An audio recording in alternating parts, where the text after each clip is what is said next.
And we crashed. I had to redo the entire fight all over again. The Trandoshan bodies are gone, unfortunately, but their remains remain. Let us loot them. Lots of money. And, I hope that we won't suffer any more crashes. 2,000 credits. 3,000 credits. Let's see here. 4,000 credits. 5,000. And 6. The 7th, I believe, is over here in the corner, yes.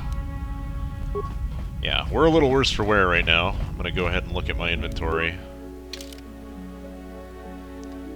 82,000 credits, not bad. I hope that's what we should have. If not, I know that we had 7,000, so I won't. I'll leave an extra 7,000 off of whatever that we would have spent here or anywhere else that we have to, just to make sure.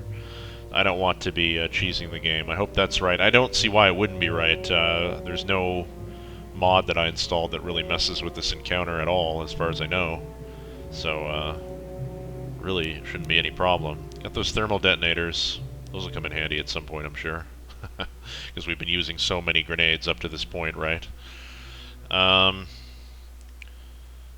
adrenal stamina. Antidote kits and advanced med packs. And, what else? Anything else? Pretty much don't have.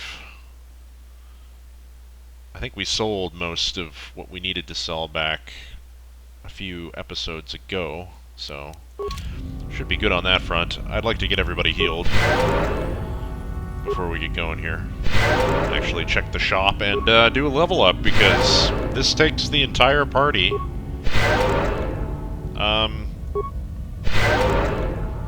interestingly enough, to max level.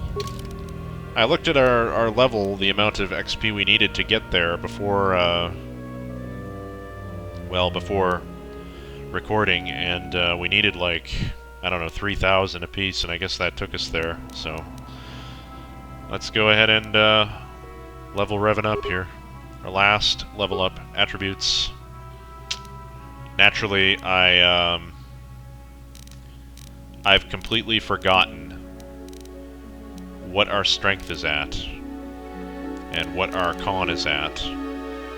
I believe, like, we have a +1 in con right now, and I think it's at a... Putting 1 in there would get us to 16, I'm fairly certain of that. However, I have to think very carefully about how much strength we're in possession of right now. We're getting +4 from the gauntlets.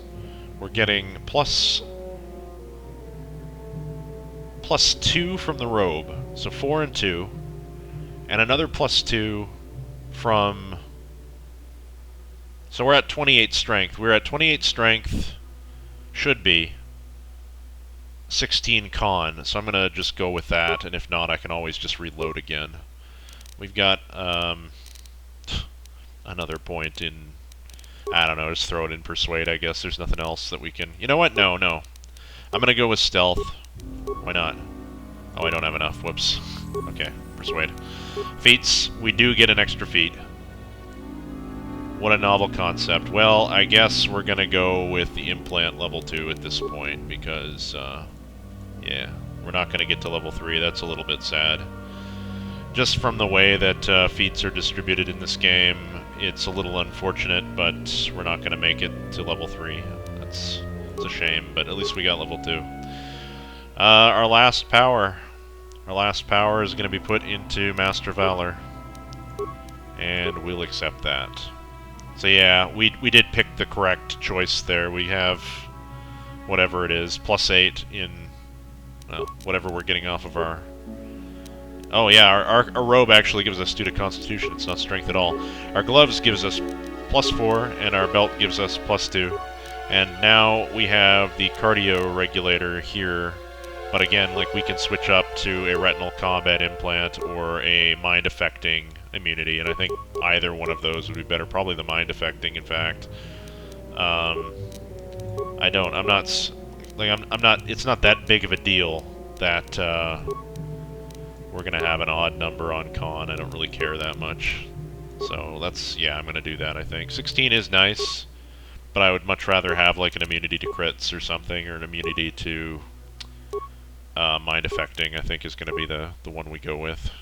Yeah, go with that. And it says we have new items. Why is it saying that, though? I don't understand. Weird. Yeah, I don't know what's going on with that. That's alright. Alright. Let's go with Juhani. Let's level her up. And we got skills. Let's see here, 2 points. Well, awareness and treat injury, I suppose. Even though they're odd, it doesn't matter. Feats.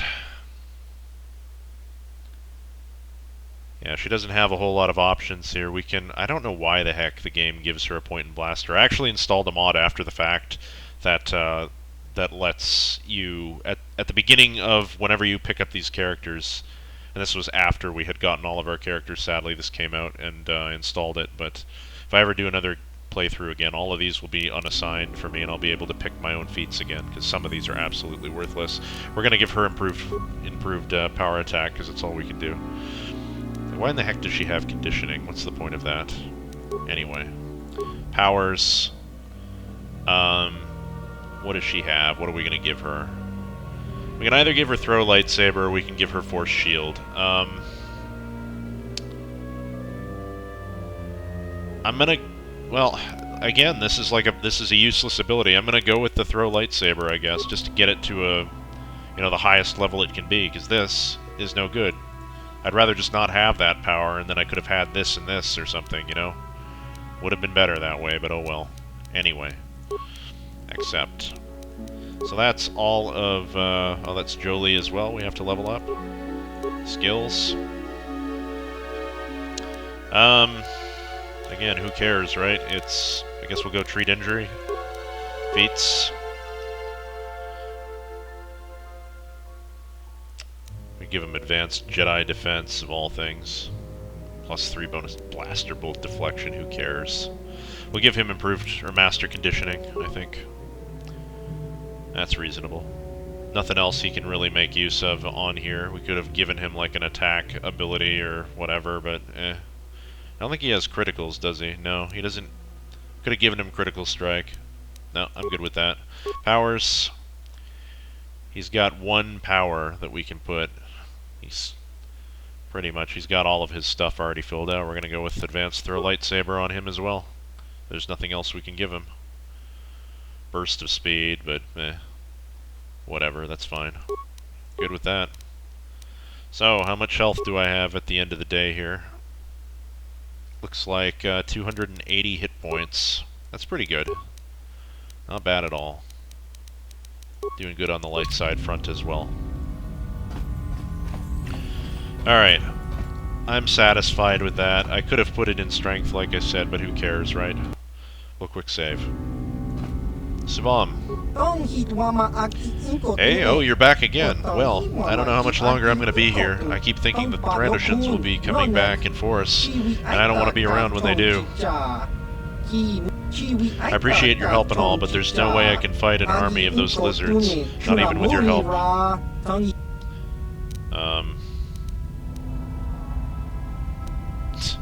You could try and take all of his stuff off of him. I'm not going to do that. Well, where will you go? I don't rightly know yet. I was thinking of maybe looking up some of my old Baragun friends, if any of them are still alive. I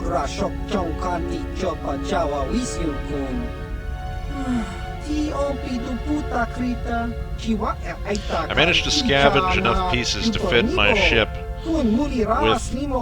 with a hyperspace drive, so I'll spend some time trying to find them.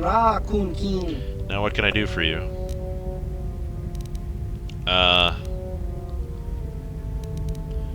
Questions? Well, what do you want to know? I think we already asked him all of this, so I guess I'm not really interested in questions right now. Sure, sure. You have anything you'd be willing to sell me? Here, have a look. So yes, he's got he's got all of his premium items now, along with all of the other ones that he should have had to begin with, I believe, so we're going to be buying some stuff here. Lots of stuff. First, I need to actually look at my...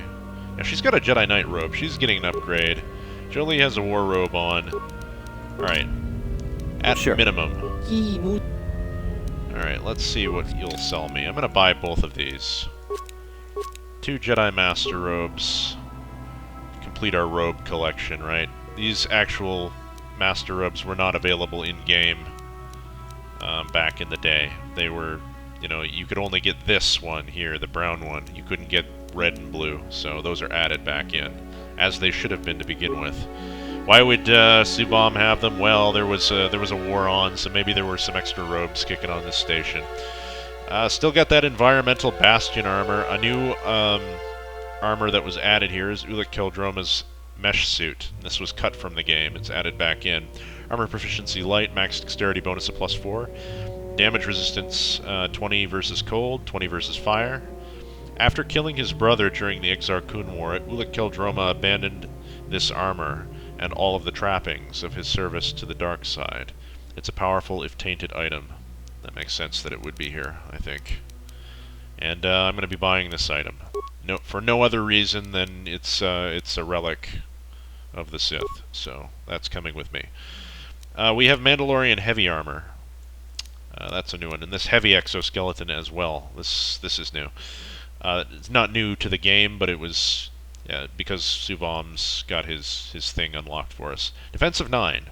Armor proficiency medium, max dexterity bonus of +2, constitution +1, and strength +2. Upgradable. A heavy and durable suit, this mechanical exoskeleton provides much greater strength and endurance and vastly improved armor protection to the wearer than lighter models. With additional enhancements, this capability can be expanded even further, rivaling some light armored vehicles for protection. It's nice, but it's far too expensive. Mandalorian heavy armor, this was cut from the game, but it's added back in. Defense bonus of 12, max dexterity bonus +0, immunity to mind affecting, oddly enough. This armor is reserved for respected veteran Mandalorians, immensely sturdy. Stabilizers diffuse energy throughout the frame, shielding the wearer from disorienting impacts. We've got a Baragun Assault Blade. I'm not sure if this was added, but I'm going to reread it anyway. Damage physical 2 to 12. 2 to 12 energy, as well as that. 19 to 20 times 2, a critical modifier. Attack modifier +2. Upgradable melee. This advanced vibro sword is a miracle of miniaturization technology. Not only does it deliver increased functionality over a normal vibro sword, it also has capacitors which discharge upon contact with the target. Extra space within the blade can be utilized by a variety of common upgrade modules. We have a Masasai brand. This was added into the game as well. Feats required weapon proficiency, with the mod, I should say, with my items mod. Feats required weapon proficiency, melee weapons, damage physical 2 to 7, critical threat 20 to 20 times 2, a balance if used in the offhand, attack modifier +1. During the reign of Nagasato, the Masasai were transformed into foot soldiers for the Sith. This was their additional weapon, their traditional weapon, altered as they were to serve the dark side. Grabbing that. It's an artifact, so it's coming with us. The Mantle of the Force. Now here we go. These are the real expensive items that we're going to be buying because I've had them this long, and we could have used them, but I mean, again, we need a way. I blatantly didn't read these to you guys, I think, at one point because I wanted to save them for when we would have actually gotten them into the game. So we're going to do that now. We're going to buy the Mantle of the Force. The Mantle of the Force is an item assembled by Subom Tan from pieces found in the ruins of Exar Kun's temples on the fourth moon orbiting Yavin. It appears to be the remains of an even older artifact of unknown origin. It is not known if it was used by Exar Kun or just uncovered when his temples were destroyed, nor is it known what the original properties of the item were, but given the current abilities, in its original state it must have been fearsome indeed. The mantle is a crystalline lattice resembling a lightsaber crystal in many ways, but having the additional property of being able to radically alter the flow of energy that passes through it. When combined with other crystals, the mantle warps their properties, often enhancing them to incredible levels. Additionally, the mantle seems to almost act as a focusing tool for force-sensitive individuals, leading to the idea that the original artifact may once have been a powerful tool of the Sith, or perhaps something they took with them when the Dark Jedi originally split from the Order. Very powerful crystals, the best in the game you could possibly have. These are actually color crystals. They're not upgraded crystals, so... We have the Heart of the Guardian. This one is even better, in my opinion. Though its origins have been lost, the legendary artifact known as the Heart of the Guardian was rumored to have been instrumental in the founding of the Guardian Order of the Jedi. Nothing further is mentioned in any Jedi archive, but both Sith and Jedi whisper their own legends. According to the Jedi, the Heart will appear in a time of greatest turmoil and deliver the galaxy into salvation. The Sith, however, believe it to be an object of their heritage, which will bring the galaxy under their dominion. The Heart of the Guardian appears to be a magnificently shaped lightsaber crystal of unknown composition. Analysis by Savam Tan has yielded inconclusive results, not being able to identify what mineral it's made out of. Savam has even begun to wonder if it is a normal crystal at all, for at times it almost seems as if it were alive. All known lightsaber crystals seem to have a strange resonance with the Heart of the Guardian, their properties being altered or enhanced when in close proximity to it. Additionally, energy focused through the heart results in a beam of unique clarity and color. Yeah, it's an orange crystal. I would have preferred if these two crystals were swapped for color scheme. I much prefer the color of the Mantle of the Force. And that's mainly because it's a cyan. It's light blue. Not quite as dark as the one we're using now. I may use the Mantle. I don't know yet. I'm not entirely sure, but I would have preferred the Heart of the Guardian stats. We have a Baragun heavy repeating blaster here. Feats required: weapon proficiency, heavy weapons, damage energy 3 to 22, range 28 meters. Critical threat 20 to 20 times 2. Special upgradable range. A heavier version of the Baragun Assault Gun, this weapon features similar improvements over its more common version. The incredible amounts of energy contained in the beam can be upgraded even further to produce a blast capable of setting even Durasteel on fire for brief periods. This would be amazing for Canderous, incidentally. I'd like to pick that up for him. We've got a Baragun Disruptor, and it's upgradable as well. It's pretty good. It's not as good as this, though. This is king, and I think I might, in fact, buy that for him. This is also very good, the Baragun Assault Gun. The ion weapon is not so good. This light repeating blaster is an excellent example of the Baragun aptitude for weaponry. By taking and modifying an existing repeating blaster design, Baragun have managed to greatly increase the damage output and added additional functionality with a variety of upgrade options. I really don't remember too much else of what has been added during this. I know a few of these things have. We've got an advanced agent interface here. I guess I'll continue reading these.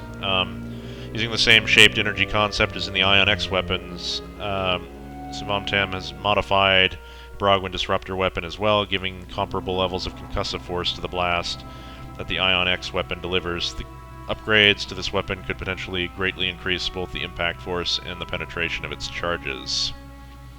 And we have the Ion X weapon here, 1 to 6, plus 1 to 10 physical. Attack modifier plus 3, 20 to 20 times 2. This was 2 to 12 physical, attack modifier plus 1, so not very good. Upgradable as well. This weapon is an experimental Baragun design that's been extensively modified by Savam Tan. He's incorporated what he describes as a shaped energy delivery system into the weapon, which allows it to deliver concussive force on impact in addition to the weapon's normal energy discharge.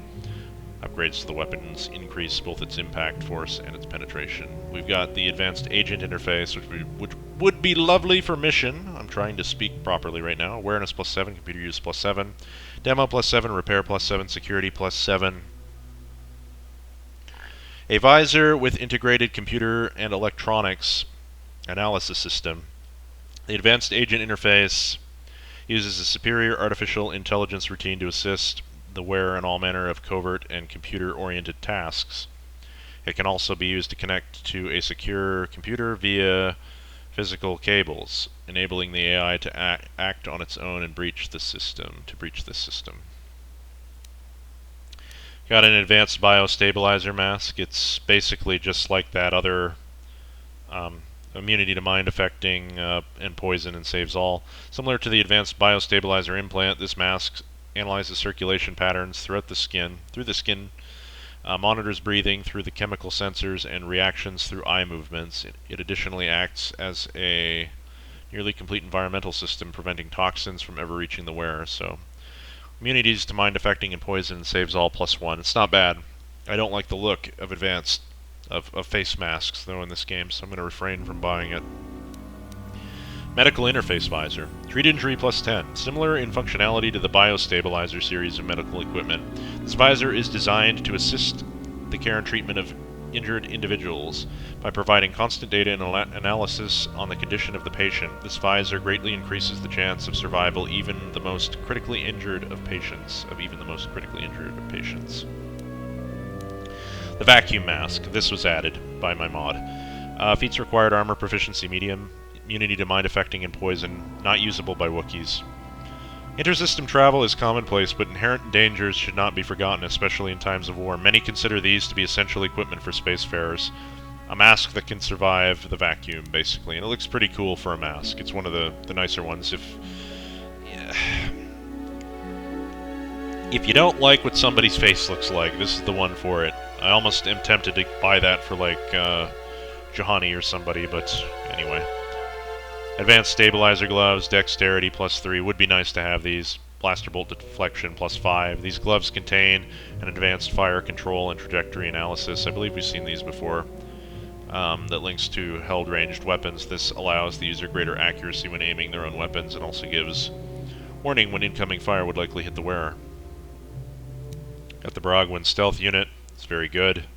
Very expensive. Not going to buy it, probably. Similar in concept to the Baragun Shadow Armor. The Baragun Stealth Unit is a quantum leap in advancement over standard stealth units. It provides much greater camouflage as well as enhancing the mobility and situational awareness of the wearer to potential threats. Awareness +4, Stealth +10, Dexterity +3. We've got all sorts of other goodies here. Advanced Alacrity Implant, Dexterity +5. By fine-tuning the user's nervous system, this implant allows vastly improved reaction times and coordination over unmodified individuals. Success of this implant, though not in wide distribution due to its cost, has prompted some at rival Bavikar Medical Research Labs to call for it to be banned. Yeah, of course. Got an Advanced Combat Implant. Gives focuses to blaster pistols, rifles, and heavies, as well as melees. Proficiencies to all of those as well, and specializations to all of those. So if you need someone who doesn't know how to use a gun, this is the thing for you. Advanced Combat Implant is an experimental technology designed to make computer data available to the user. Naturally, one of the first uses for this technology was combat. This implant contains weapon specifications and advanced usage techniques for all known weaponry in the Republic and associated territories. Except for a lightsaber. No lightsaber on that one. Interesting. Got an Advanced Sensory Implant. Awareness of +10, Dexterity +2. That's actually relatively cheap. That's not bad at all. By assisting the areas of the user's brain, level 3, I should note, user's brain dedicated to sensory interpretation, this implant greatly heightens the user's awareness of their surroundings, as well as spatial perception and analysis. Advanced Biostabilizer Implant, mind affecting and poison, immunity. This detailed microcomputer analyzes the contents of the user's circulatory system as well as surges and drops in nerve transmission rates. It attempts to stabilize the user's system and remove undesirable elements from it. It's pretty good, but it's level 3 again. It's not that good. Composite heavy plating, very good for droids. This plating forgoes mobility in favor of sheer mass. The huge composite plates covering the droid do not allow the range of motion that other armor systems may grant their user, but in terms of physical protection, this plating is the best in the galaxy. We have an advanced droid interface as well here. Awareness, computer use, demo, and security +7, so that's like the same as, where was it? This thing. Advanced agent interface. Basically the same thing, but for a droid. Self-contained artificial intelligence system. This module can be equipped on droids to provide them with additional resources useful in bypassing the bypassing of computer and conventional security systems. This AI extends the current capabilities of the mounting droid to a level typically only seen on military espionage droids. Got a Baragun Droid shield, a super efficient version of a normal energy shield. Baragun version has been modified and customized to be able to run off the power supply of the droid mounting it. While the energy drain on the droid is insignificant, the protection granted is equal, if not superior, to a normal light droid energy shield. We got the Baragun flamethrower. Using an innovative technique, the Baragun have managed to modify a normal flamethrower to operate in such a fashion as to ignite the very atmosphere around the charged guidance beam. The result is a flamethrower that doesn't need an external fuel source and can be run virtually indefinitely. And we have a Baragun stun ray. While not the most powerful of weapons, the Baragun have modified a normal stun ray to run at efficiency that it can tap into the power supply of the droid mounting it, giving it unlimited charges. Baragun Droid Disrupter. The Baragun have tweaked and tuned a normal shield disruptor to be able to run off the mounting droid's power supply, giving it unlimited charges. So all of these just have unlimited charges. They're all pretty good. The only thing that really interests me here are these stabilizer gauntlets, I think. This agent interface would be cool as well, but more importantly, I think I'm going to upgrade Canderous with this. But for now, I want to take a look at my party here and see what exactly we're running on. She's got better strength gauntlets there. She has a Jedi Knight robe equipped. We're going to upgrade Juhani's robe with this. We're going to go with the Jedi Master robe, the same one. She's got a Verpine headband, which does what? Will +3 saves and awareness +2. That's fine. Obviously, we have some new items here. Mantle of the Force. That Jedi Master robe, which I think we've already got. We've got the Ulik Kildroma armor as well. I'm going to take a look at all of those just to see what they look like on our character, even though we're not going to be wearing them, so good to just see the different equipment, and the Smithsasai brand for that matter. Let's go ahead and throw that on. Ulik Kildroma's mesh suit. Start with that, and also that Masasai brand, I think. Right there. Absolutely hideous. But I could see Ulik using something like that down in the jungles. It's the right color for it. Anyway, let's throw on our general robe again, which is the Constitution, and also grab our lightsaber back, because we don't want that. I'm going to keep my nerve enhancement package on. I think mind affecting is more important than the critical hits for me right now. I want to make sure that my character does not get CC'd ever, basically. Why are we flashing here still? Yeah, there's nothing left for us to do, so I don't understand what that's about. Jolie, we never really did get another piece of headgear for you. There's nothing that really matches you, so I'm just gonna let you be. There were a pair of gauntlets called the Karakan gauntlets somewhere. I don't remember where they are. So we're going to have to go back for that. For now, I think everybody is good for their gear here. She's got the Master Robe on, so I'm going to... I can't do party selection. That's unfortunate. Yes? So, at risk of... at risk of not being able to come back here, I'd almost want to get this for mission as well, but she has Bandon's armor on. I'm not sure what that does right now. That's annoying. Okay, here's the scoop. We're going to go back. We're going to run it with each party member because we have to level them all up anyway. Fortunately, party selection is not available at this point in the game on this station. I'm not sure why. But I'm going to just run back on board and then run back out again with each of the party members. We'll grab Karth and Canderous this time.